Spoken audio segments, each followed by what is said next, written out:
हाँ जी, देखें जो सोडियम क्या करता है हमारी बॉडी में, बैलेंस करता है फ्लूइड को। जैसे हमने पढ़ा था कि आइसोटोनिक कंडीशन क्या होती है हमारी बॉडी के अंदर बेटे। अब हमारी पूरी बॉडी में क्या है, जब वाटर उसको यूरिन बनाया जाता है ना, जब किडनी में जाकर उसको क्लीन किया जाता है ब्लड को, तब क्या किया जाता है कि हमारी बॉडी के अंदर मिनरल साल्ट हर चीज़ को बैलेंस किया जाता है कि जिस चीज़ की हमारी बॉडी में ज़रूरत है उसको बॉडी में दोबारा अब्जॉर्ब कर लिया जाए, जो एक्सेस अमाउंट में उसको निकाल दिया जाए। अब जिस चीज़ की हमारी बॉडी में अब्जॉर्प्शन ज़रूरी होती है उनकी अब्जॉर्प्शन कौन करवाते हैं, मिनरल्स करवाते हैं। जैसे मैंने बताया था कि अगर हमारी बॉडी में कहीं जो सोडियम होते हैं, पोटाशियम होते हैं, क्या करते हैं ये, अगर तो हमने पानी अब्जॉर्ब करवाना है सेल के अंदर, तो सोडियम पोटाशियम क्या करते हैं सेल के अंदर मूव कर जाते हैं ताकि इस सोल्यूशन को अंदर से हाइपरटोनिक बना सकें, और फिर क्या करें पानी अंदर आ जाए और हाइपरटोनिक कंडीशन क्रिएट हो जाए। यानी आप कह सकते हो सिंपल कि हमारी बॉडी में जब वाटर और साल्ट्स का बैलेंस मेंटेन करना होता है तो वहाँ पे सोडियम इस्तेमाल होते हैं, ठीक है। और उसकी वजह से फिर जो दूसरे न्यूट्रिएंट्स हैं उनकी अब्जॉर्प्शन भी हो जाती है। अब पोटाशियम है, उसने भी क्या करना है, इसने भी बॉडी में बैलेंस करना होता है साल्ट्स और मिनरल्स का, ठीक है। उसके अलावा आपको बताया कि एंजाइम को कुछ नॉन प्रोटीन पार्ट चाहिए होते हैं प्रॉपर फंक्शनिंग के लिए, जिसको हम को फैक्टर कहते हैं। तो पोटाशियम जो है को फैक्टर भी यूज़ होता है, नॉन प्रोटीन पार्ट भी यूज़ होता है, ठीक है। आगे जी हैं क्लोराइड है, ठीक है, जो हम अपना टेबल साल्ट यूज़ करते हैं सोडियम क्लोराइड, उसमें भी क्लोराइड होता है। ये जितने भी साल्ट्स हैं ये सारे क्या काम करते हैं हमारी बॉडी के अंदर, वाटर बैलेंस को मेंटेन करते हैं। अच्छा, fluid balance in the body, ये भी हमारी बॉडी में फ्लूइड को बैलेंस करता है। दूसरा ये हाइड्रोक्लोरिक एसिड जो है इसका कंपोनेंट होता है। कैल्शियम क्या करता है, आपको पता है हमारी हड्डियों के लिए, दांतों के लिए कैल्शियम बहुत ज़रूरी है। तो ये क्या करता है, बोन्स को, टीथ की जो डेवलपमेंट होती है उसके लिए कैल्शियम बहुत ज़रूरी है। उसके अलावा हमारी बॉडी में जो ब्लड क्लॉटिंग करवानी होती है, और कहीं पे इंजरी हो जाती है तो ब्लड जो है वहाँ से निकल रहा है, उसको क्लॉटिंग करवानी है, रोकना है, उसके लिए भी कैल्शियम ज़रूरी है। ठीक, कैल्शियम की कमी होगी तो फिर ब्लड क्लॉटिंग नहीं रुकती।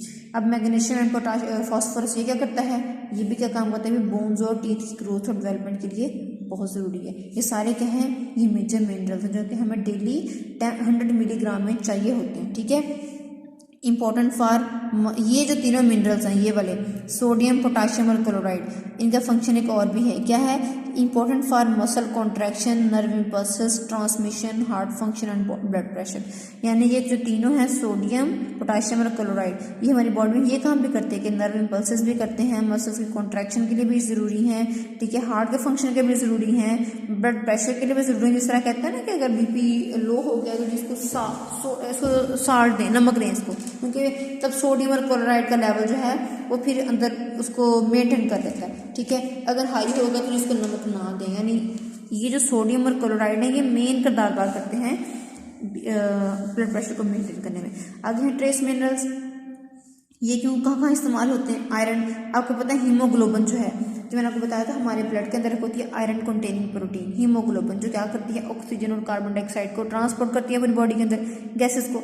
तो वो जो हीमोग्लोबिन होती है वो आयरन से मिलकर बनी होती है। ये आयरन क्या करता है, ये काम, जो हीमोग्लोबिन है वो आयरन से बनी है। आयरन का काम करता है हीमोग्लोबिन के अंदर, ये हीमोग्लोबिन के अंदर ऑक्सीजन और को ट्रांसपोर्ट करता है और स्टोरेज करता है कुछ चीज़ों की अपने अंदर। एक तो ये ऑक्सीजन को ट्रांसपोर्ट कर रहा, कुछ ये स्टोरेज का काम भी करता है आयरन, ठीक है।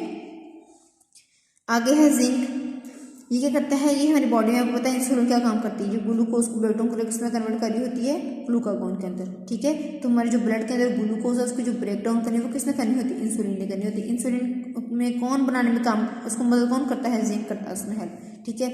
और इसके अलावा हमारी जो बॉडी में ग्रोथ होती है, रिप्रोडक्शन का प्रोसेस है, इसमें भी हेल्प करता है जिंक। कॉपर क्या काम करता है, ये भी एज अ को फैक्टर इस्तेमाल होता है, एंजाइम को फैक्टर के नॉन प्रोटीन के पार्ट के तौर पे, ठीक है। कॉपर कौन कौन पहले इस्तेमाल हुआ था को फैक्टर के तौर पे, एक तो पोटाशियम हुआ था, दूसरा अब कौन हो रहा है, कॉपर हो रहा है, ठीक है। अब जिंक जो है इसने भी इंसुलिन एक्शन में हेल्प की थी। जो क्रोमियम है ये भी क्या करता है, इंसुलिन एक्शन में हेल्प करता है। जो फ्लोराइड है ये करता है, ये हमारे जो दांत हैं इसके बाद जो वाइट कलर का लगा हुआ है हमारे दांतों के ऊपर इनेमल, ठीक है, उसको हार्डन करता है, उसको ठीक करता है, सेट करता है, फ्लोराइड जो होता है, ठीक है। और आयोडीन जो है क्या करता है, ये भी एसेंशियल है हमारे, ये जो हमारे गले में होता है थायराइड ग्लैंड, ठीक है, इसकी प्रॉपर फंक्शनिंग के लिए आयोडीन, कहते हैं ना आयोडीन वाला नमक जो है वो यूज़ करें, ताकि आयोडीन की कमी जिसको हो जाती है उसकी जो थायराइड ग्लैंड्स होते हैं ये फूल जाते हैं, ठीक है, जो गले में होते हैं। अदरवाइज ये आयोडीन अगर पूरी हो बॉडी में तो फिर ही हमारी थायराइड जो है प्रॉपर फंक्शनिंग अदा करता है। तो बेटे ये आपने इस तरीके से याद करने है, आपने देख लेना है कि इन तीनों का फंक्शन थोड़ा सेम है, ठीक है, इन तीनों को अपने माइंड में रख लेना। उसके बाद क्या है कि जो आयरन है उसका अलग से है, डिफरेंट ही है। फिर जिंक का और क्रोमियम का सेम फंक्शन है, ठीक है, कॉपर का और थोड़ा उसका है पोटाशियम का थोड़ा सेम है। इस तरह आपने देख करके इसको अच्छे से याद करना है, टेबल लाजमी याद करना, इससे MCQs आते होते हैं, ठीक है। नेक्स्ट हमारा है टेबल ये वाला कि विटामिन्स क्या होते हैं। विटामिन का जैसे हमें टेबल करना है, ये इसमें आपको जो स्मार्ट स्टेप है इसमें जैसे ये हैं आपके कंपोनेंट्स ऑफ फूड है। इसके अलावा मैंने आपको डेफिनेशन करवाई है 2, न्यूट्रिशन की और न्यूट्रिएंट्स की, ये आप लोगों ने लाजमी करनी है, और मैक्रो और माइक्रो न्यूट्रिएंट्स की, ये 4 डेफिनेशन एक्स्ट्रा ही आपने लाजमी करनी है। उसका जो हमारा टॉपिक में था वो ये था कंपोनेंट्स ऑफ फूड, ठीक है, कि मैंने आपको करवा दिया है कि इतना है बस, और ये हम टेबल है। इसके अलावा आपको अब है ये वाला कि हमारे जो विटामिन्स हैं, विटामिन्स का जस्ट आपने टेबल करना है। 3 विटामिन्स हमारी बॉडी में मेन, विटामिन A, C और D, ठीक है। ये हमने जस्ट 3 विटामिन मेन जो है पढ़ने हैं, पढ़ के इनका हम देखना है कि इनका सोर्स क्या है, इनके फंक्शन क्या होते हैं और इनकी डेफिशिएंसी से प्रॉब्लम्स क्या आती हैं बॉडी में। विटामिन A जो है ये क्या है, ये किससे हम हासिल करते हैं, एक तो लीफी वेजिटेबल्स यानी जो पत्तों वाली सब्जियां हैं, जैसे कि गाजर है, पालक है, ठीक है, और इसके अलावा जो येलो कलर के फ्रूट हैं, जो पके हुए फ्रूट होते हैं, उससे, फिश से हम लेते हैं इसको, लिवर से, जो इसको जिगर कहते हैं, जिसे कलेजी कहते हैं आप लोग, ठीक है, उसमें विटामिन A होता है। एग, मिल्क और बटर, इन सब से क्या मिलता है हमें, विटामिन A मिलता है। इसका फंक्शन क्या होता है हमारी बॉडी के अंदर, vegan in dim light cell differentiation growth immunity, यानी कि अगर हम जो लाइट कम है उसमें भी हम देख सकते हैं, वो हमें विटामिन A की वजह से हमें मतलब सहूलत होती है। अगर हम क्या करते हैं, अगर किसी में विटामिन A की कमी हो जाती है तो उसको क्या होता है, उसको दिन के टाइम भी नज़र आता है लेकिन उसको रात के टाइम दिखना बंद हो जाता है, ठीक है।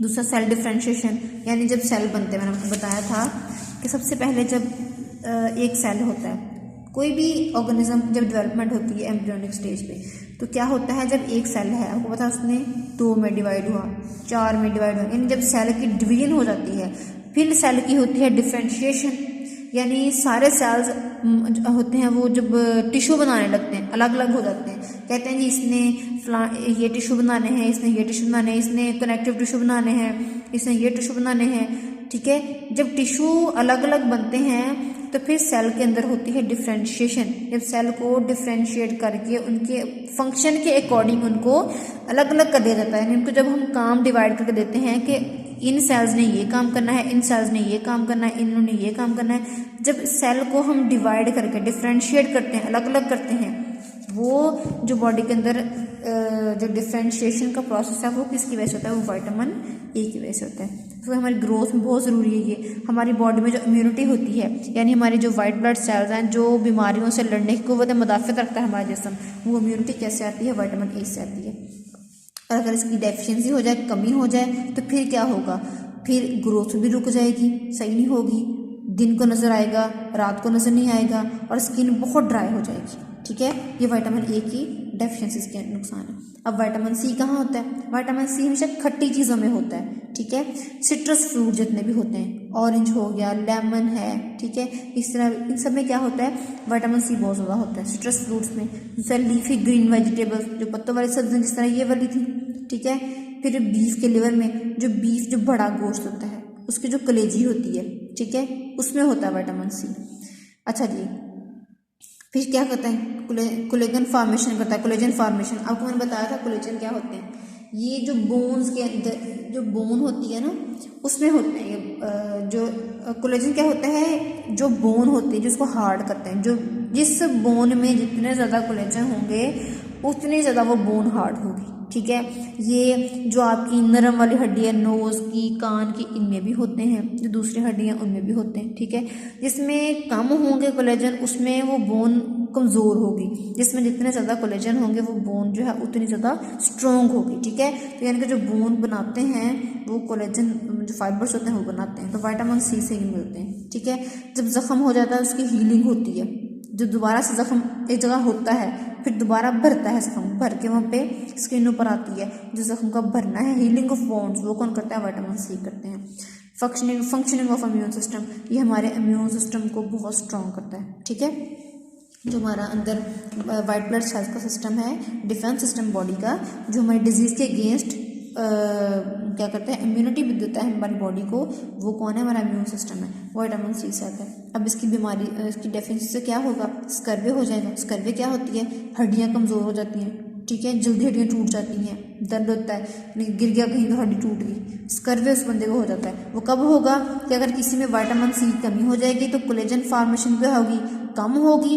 तो जब किसी हड्डी के अंदर कोलेजन कम होगा तो हड्डी क्या हो जाएगी? मजबूत नहीं होगी, वो कमज़ोर हो जाएगी, तो फिर हड्डी जल्दी टूटना शुरू हो जाएगी या बेंड हो जाएगी। जिस तरह कुछ लोगों की हड्डियाँ जो मुड़ी हुई होती हैं, कमर की हड्डी, या वैसे जल्दी टूट जाना, किसी हड्डी में ज़रा सी चोट लगी टूट गई। कुछ लोगों की हड्डियाँ मजबूत होती हैं। ठीक है, तो वो स्कर्वे हो जाता है डिजीज़, इनकी हड्डियाँ कमज़ोर होने की बीमारी, जिनके अंदर कोलेजन फॉर्मेशन कम होती है हड्डियों में, विटामिन सी की डेफिशिएंसी होती है। फटीग, थकावट बहुत जल्दी हो जाना, जो ज़ख़म है वो जल्दी ना भरना।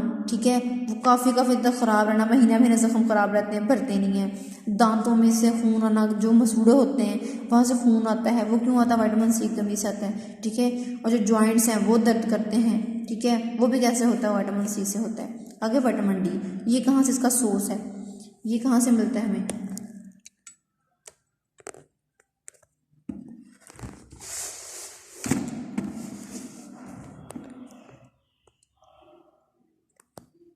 हाँ जी, विटामिन डी क्या है? ये इसका सोर्स क्या होता है? ये फ़िश लिवर ऑयल, जो मछली है उसका जो लिवर है उसमें से ऑयल, उसका ऑयल बनाया जाता है। ठीक है, उसमें से विटामिन डी बहुत अच्छे तरीके से मिलता है। दूध में विटामिन डी होता है, घी में होता है, मक्खन में होता है। ठीक है, तो सिंथेसाइज्ड बाय स्किन, हमारी स्किन जो है उसमें खुद में विटामिन डी भी होता है। जैसे कैसे?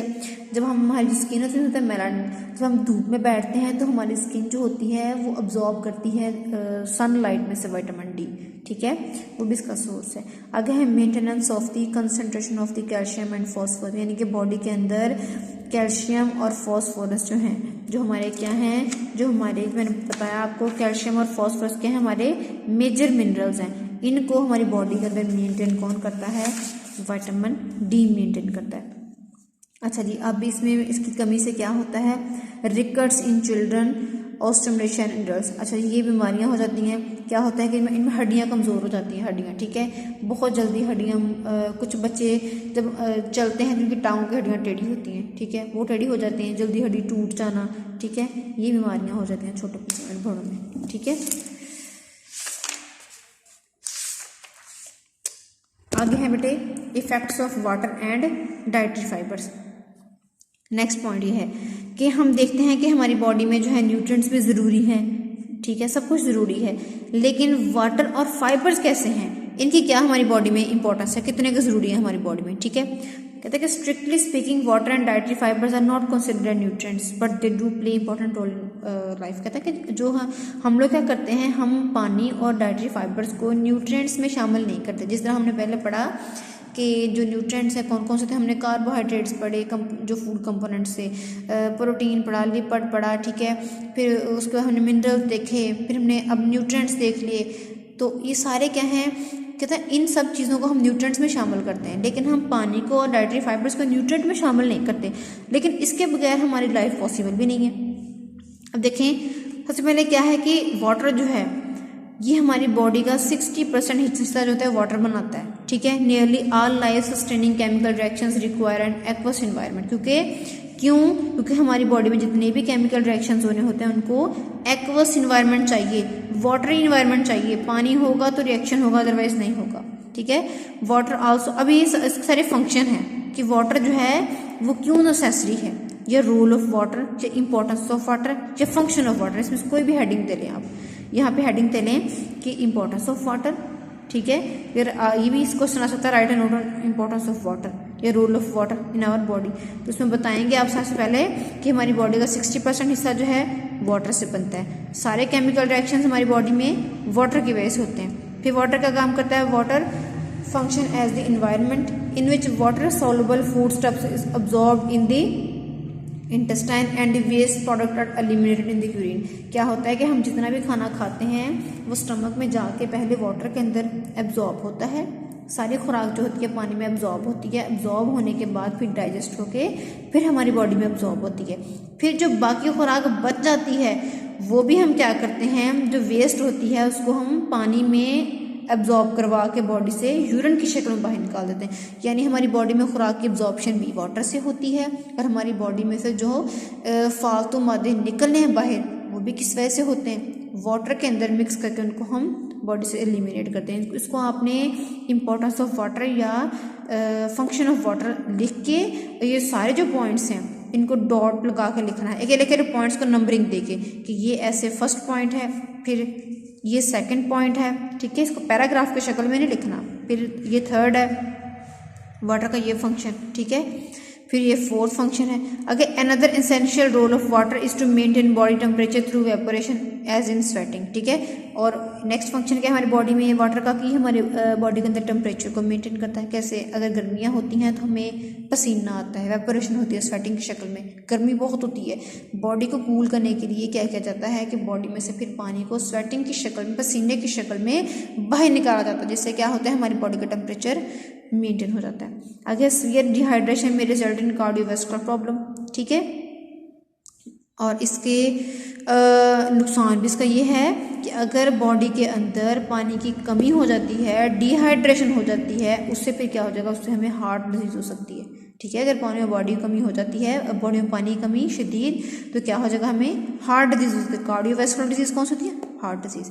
द एस्टिमेटेड वाटर, अब ये इसका नुकसान है ये वाला, ठीक है, ये इसका the estimated water requirement of an average adult.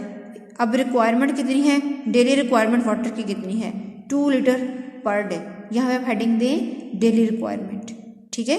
यहाँ तक फंक्शन हो गए इसके, यहाँ तक इसके फंक्शन हो गए, यहाँ तक। यहाँ से क्या आ जाएगा इसका आ जाएगा डेली रिक्वायरमेंट कितनी है, 2 litre per day.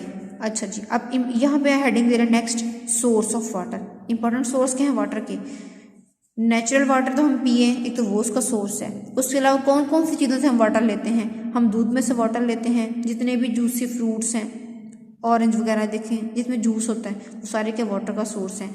Vegetables, carat खाएं तो उसमें से जूस आता है, वो सारे क्या हैं, जितने भी जूसी वेजिटेबल्स हैं, जितने भी फ्रूट्स हैं, मिल्क है, ये सारे क्या हैं वाटर का सोर्स हैं। उसके अलावा वाटर खुद भी अपना सोर्स है कि पानी पी रहे हैं डायरेक्ट हम लोग, ठीक है। इसको हम इस तरह हेडिंग लिखनी है, यहाँ पे बताएं इसके फंक्शन ऑफ वाटर, ठीक है। फिर डेली रिक्वायरमेंट, फिर क्या है इसके इंपॉर्टेंट सोर्स वाटर के। अब डाइटरी फाइबर्स क्या होते हैं, डाइटरी फाइबर्स बेटे वो होते हैं जो हमारी बॉडी के अंदर डाइजेस्ट नहीं होते, ठीक है। जैसे सब्जियां हो गई, उनके छिलके हो गए, फ्रूट हो गए, उनके छिलके हो गए, यानी इस तरह की चीज़ें इनमें होते हैं फाइबर्स, ठीक है। ये मोस्टली होते सारे क्या हैं, ये वेजिटेबल्स में होते हैं, वेजिटेबल्स और फ्रूट से मिलते हैं डाइटरी फाइबर्स, ठीक है। ग्रेन्स से, उनसे किससे नहीं मिलते, किस चीज़ से भी, ठीक है। ये जस्ट मिलते हैं किससे, वेजिटेबल से। प्लांट, जो प्लांट है इसका वही सोर्स है फाइबर्स का। और ये ऐसे होते हैं जो क्या हैं, जो हमारी बॉडी के अंदर डाइजेस्ट नहीं हो सकते, ऐसे ही इन्होंने बाहर निकलना होता है बॉडी से। इसकी वजह से क्या होता है कि हमारी जो छोटी होती है, छोटी आंत, इंटेस्टाइन होती है, स्मॉल इंटेस्टाइन, उसके अंदर कॉन्ट्रैक्शन पैदा करते हैं उसके मसल्स में। जब वो कॉन्ट्रैक्ट करती है तो फिर वो जो अनडाइजेस्टेबल फूड होती है, वेस्ट होता है, वो बॉडी से बाहर निकाल देता है। इनकी वजह से बॉडी में कॉन्स्टिपेशन नहीं होती। अब देखो सबसे पहले डाइटरी फाइबर्स होते क्या हैं, हम इसकी डेफिनेशन की हेडिंग दें आप। Dietary fibres are also known as roughage is the part of the human food that is indigestible, ठीक है। ये इनडाइजेस्टेबल होता है, यहाँ तक इसकी हेडिंग दे दें उसकी डाइटरी फाइबर्स की। It is found only in plant food and it moves undigested through stomach and small intestine into colon. ये करते हैं, ये इसका फंक्शन क्या है इसका, कि it is found only in plant food, ये इसका सोर्स है कि ये प्लांट सोर्स से मिलते हैं।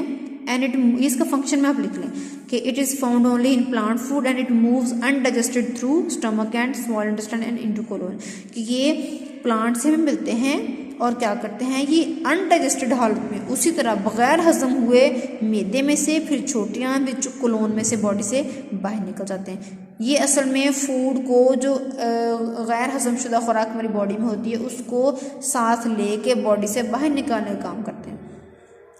अब इनके दो टाइप्स हैं, टाइप्स यहाँ पे टाइप्स की हेडिंग दें, इनसॉल्युबल डाइटरी फाइबर्स और सॉल्युबल डाइटरी फाइबर्स। अच्छा जी, इनसॉल्युबल क्या होते हैं, जो वाटर के अंदर सॉल्युबल नहीं होते, और जो सॉल्युबल होते हैं वाटर के अंदर सॉल्युबल होते हैं, जिनकी ब्रेक डाउन कर सकते हैं हम वो सॉल्युबल हैं, जिनकी ब्रेक डाउन नहीं हो सकती वो इनसॉल्युबल, लेकिन डाइजेस्ट दोनों ही नहीं होते। अच्छा जी, ये क्या करते हैं, इनका फंक्शन क्या है, ये काम क्या करते हैं, travels quickly through small intestine. ठीक है, ये क्या करते हैं, ये स्मॉल इंटेस्टाइन में से जल्दी से गुजर जाते हैं, यानी जितनी भी फूड होगी स्मॉल इंटेस्टाइन में उसको जल्दी से गुजार देंगे अपने साथ, ये इसका फंक्शन है इसका। अब इसका यहाँ नेक्स्ट हेडिंग दे सोर्स की, किसका सोर्स क्या होता है, इनसॉल्युबल डाइटरी फाइबर्स का सोर्स क्या है, वीट ब्रांड की जो हम गंदम होती है ना, जो गंदम के ऊपर से छिलका सा उतरता है वो इसका सोर्स होता है। सीरियल्स जितने भी हैं, जितने भी फ्रूट और सब्जियों के बाहर छिलके होते हैं वो सारे क्या हैं, इनसॉल्युबल डाइटरी फाइबर्स हैं। ठीक है, पहले आप डेफिनेशन लिखें इसकी, फिर बताएं कि फाइबर्स का फंक्शन क्या होता है। ठीक है, ये वाला फंक्शन अदा करते हैं कि हमारी बॉडी में अनडाइजेस्टेड हालत में आते हैं, स्टमक इंटेस्टाइन कोलोन में चले जाते हैं, फिर बॉडी से बाहर निकल जाते हैं। इनके साथ क्या होता है, हमारी फूड बाहर निकल जाती है जो अनडाइजेस्टेड होती है। फिर इनकी टाइप्स हैं, दो टाइप्स हैं, पहले इनसॉल्युबल के देख लें फिर सॉल्युबल को देखते हैं। इनसॉल्युबल का जो है क्या काम है इनका जी, ये बॉडी से जल्दी से इंटेस्टाइन में से मूव कर जाते हैं। दूसरा इनका सोर्स क्या है, डाइटरी सोर्स क्या है इनसॉल्युबल का, वो ये वाला डाइटरी सोर्स है इनका। फिर है सॉल्युबल डाइटरी फाइबर्स, ये क्या करते हैं, ये ब्रेक डाउन होते हैं जैसे ही it passes through the elementary, ये पहले ब्रेक डाउन होते हैं, जैसे ही ब्रेक डाउन होते हैं ये एलिमेंट्री कैनाल में चले जाते हैं। ठीक है, उसमें से गुजर जाते हैं, इट्स और गुजर के बाहर निकल जाते हैं, एंड तक चले जाते हैं कोलोन तक। ठीक है, लेकिन पहले ब्रेक डाउन होना ज़रूरी है, फिर ये गुजरते हैं ब्रेक एलिमेंट्री कैनाल में से। अब इनका सोर्स क्या है, इनका डाइटरी सोर्स क्या होता है कि oats, beans, barley and many fruit and vegetables. ठीक है, ये सारे क्या, ये ग्रेन्स हैं और ये फ्रूट और वेजिटेबल्स हैं, ये भी इनका सोर्स होते हैं। अब हम फाइबर्स का मतलब कि फ़वाइद क्या हैं, इनके बेनिफिट्स क्या हैं। ठीक है, बेनिफिट्स क्या हैं इसके, या फंक्शन क्या है इसके। फाइबर्स प्रिवेंट करते हैं, रिवील्स करते हैं कॉन्स्टिपेशन को by stimulating the contraction of intestine muscles, यानी कि इंटेस्टाइन में और जो स्टमक के मसल्स हैं उनमें ये कॉन्ट्रैक्शन पैदा करते हैं, जिसकी वजह से फिर क्या होता है कि जितनी भी अनडाइजेस्टेड फूड होती है, जितनी भी अनडाइजेस्टेड फूड होती है उसको फिर बॉडी से ये बाहर निकाल देते हैं। तो हाँ जी, तो क्या करते हैं, अब इनके बेनिफिट्स क्या है इनका। ठीक है, क्या है इनका कि जो डाइटरी फाइबर्स होते हैं बेटे देखें जो हैं इनका मेन क्या है कि ये कॉन्स्टिपेशन को ख़त्म करते हैं। ठीक है, जब इनकी वजह से क्या होगा, इंटेस्टाइन के अंदर कॉन्ट्रैक्शन पैदा होगी मसल्स में, तो खुद ही जो अनडाइजेस्टेड फूड होगी वो लार्ज इंटेस्टाइन में चले जाएगी, वहाँ से बाहर निकल जाएगी कोलोन के जरिए, रेक्टम के जरिए बाहर निकल जाएगी बॉडी से। ठीक है, अगर अनडाइजेस्टेड फूड बॉडी के अंदर जमा रहेगी तो उसकी वजह से बॉडी में बहुत सारी डिजीजेज जो होती हैं वो काज कर जाती हैं। ठीक है, बहुत सी बीमारियों की वजह होती कॉन्स्टिपेशन है, तो उस अनडाइजेस्टेड फूड को बॉडी से निकालना बाहर बहुत ज़रूरी होता है। ठीक है, avoiding constipation reduces the risk of many other diseases, तो कहता है चूँकि जो कॉन्स्टिपेशन है अगर ये ख़त्म हो जाए तो इससे बहुत सारी जो दूसरी बीमारियाँ वो भी ख़त्म हो सकती हैं। अब जो सॉल्युबल फाइबर है इसका अलग, ये दोनों का जस्ट बताया हुआ कि फाइबर्स का क्या मतलब कि बेनिफिट है, फिर अलग अलग बता दिया कि सॉल्युबल फाइबर क्या करते हैं, ये बॉडी के अंदर जो ब्लड हमारा है उसमें जो कोलेस्ट्रॉल लेवल होता है, जो फैट लेवल होता है ज़्यादा हो जाता है, उसको ये कम करते हैं। ठीक है, और शुगर लेवल को, जो हमारी ब्लड के अंदर फैट लेवल और शुगर लेवल ज़्यादा होता है, ये सॉल्युबल फाइबर्स क्या करते हैं, उन दोनों को कम करते हैं। ठीक है, अब चूँकि ये जो सॉल्युबल फाइबर्स जो सॉल्युबल हो सकते हैं वाटर के अंदर, ठीक है, इनसॉल्युबल क्या करते हैं, ये मूवमेंट करते हैं, स्पीड अप करते हैं मूवमेंट की। ऑफ कार्सिनोजन कौन से होते हैं, जो हमारी बॉडी के अंदर ऐसे सेल्स जो हमारे इंटेस्टाइन में होते हैं और वो कैंसर काजिंग होते हैं, जो कैंसर काज करते हैं, कार्सिनोजेंस वो होते हैं जो कैंसर काजिंग एजेंट्स होते हैं। ठीक है, वो हमारे इंटेस्टाइन में होते हैं, उनको इंटेस्टाइन में से जब मूवमेंट कॉन्ट्रैक्शन ज़्यादा करते हैं इंटेस्टाइन की, तो ये क्या करते हैं, उसको कार्सिनोजेंस को बॉडी से बाहर निकाल देते हैं। अगर कॉन्स्टिपेशन हो जाती है फिर वो जो कार्सिनोजेंस होते हैं वो बॉडी से बाहर नहीं निकल सकते, उसके अंदर रह जाते हैं, उससे फिर कैंसर काज हो जाता है। ठीक है, समझ आ गया आप लोगों की। सबसे पहले आपने इसकी डेफिनेशन लिखनी है बेटे, फिर आपने क्या बताना है इसका, ये सारी डेफिनेशन में आ जाएगा। फिर ये जो है इतना सा कि it is found only in plant food, ठीक है। ये वाला जो है ये भी आप चाहें तो उसके फंक्शन में ये लाइन लिख सकते हैं, ये वाला जो इसके वैसे ये बेनिफिट्स की है, ये फंक्शन वाली लाइन है, ये इसकी डेफिनेशन है। फिर आप नेक्स्ट जो लाइन है उसको आप हेडिंग देंगे कि इसकी फंक्शन क्या है, फिर बताएंगे टाइप्स क्या हैं, इनसॉल्युबल डाइटरी फाइबर्स और सॉल्युबल, दोनों की अलग अलग है फंक्शन और उसका डाइटरी सोर्स, इसका भी फंक्शन और उसका डाइटरी सोर्स। फिर हैं इसके बेनिफिट्स क्या हैं, कि बेनिफिट्स ऑफ डाइटरी फाइबर्स क्या हैं, वो ये हैं कि कॉन्स्टिपेशन को कम करते हैं, ठीक है। दूसरा ये है कि जिसकी वजह से बहुत सारी डिजीज़ कम हो जाती हैं। फिर जो सॉल्युबल फाइबर्स होते हैं, चूँकि ये सॉल्युबल हो जाते हैं वाटर के अंदर, तो ये ब्लड में भी हो जाते हैं सॉल्युबल, ठीक है। फिर इससे क्या होता है कि कोलेस्ट्रॉल लेवल जो होता है और जो शुगर लेवल है ये कम हो जाता है। जो इनसॉल्युबल होते हैं वो फिर इंटेस्टाइन के मूवमेंट को ज़्यादा करते हैं, जिसकी वजह से जो कार्सिनोजेन होते हैं, जो काजिंग एजेंट होते हैं कैंसर काजिंग, उनको इंटेस्टाइन से बाहर निकाल दिया जाता है, जिसकी वजह से फिर कैंसर के जो खदशात है कम हो जाते हैं बॉडी के अंदर, ठीक है। आगे है जी ये वाला एक कि हम जो सप्लीमेंट होता है बेटे, सप्लीमेंट क्या होता है, जो हम आर्टिफिशियल फार्म में जो एक तो होता है फूड के अंदर, नहीं एक जो फूड नहीं, जो जिस तरह हम कुछ होते हैं जो हम जैसे कैल्शियम जो होता है, एक तो कैल्शियम होता है सिट्रस फ्रूट्स, दूसरा कैल्शियम की हम टिक्कियाँ भी मिलती हैं कैल्शियम की, उसको हम पानी मिक्स करके पीते हैं, वो क्या होता है उसका सप्लीमेंटेड फार्म होती है। ऐसे ही फाइबर्स की होती है सप्लीमेंट फार्म, कौन सी होती है, जो आप लोग इसबगोल घर में यूज़ करते हैं, इसबगोल का छिलका जो पाउडर सा होता है, जो छिलका होता है इसबगोल का, वो यूज़ करते हैं, वो क्या होता है, वो सप्लीमेंट फार्म होता है फाइबर्स की, ठीक है।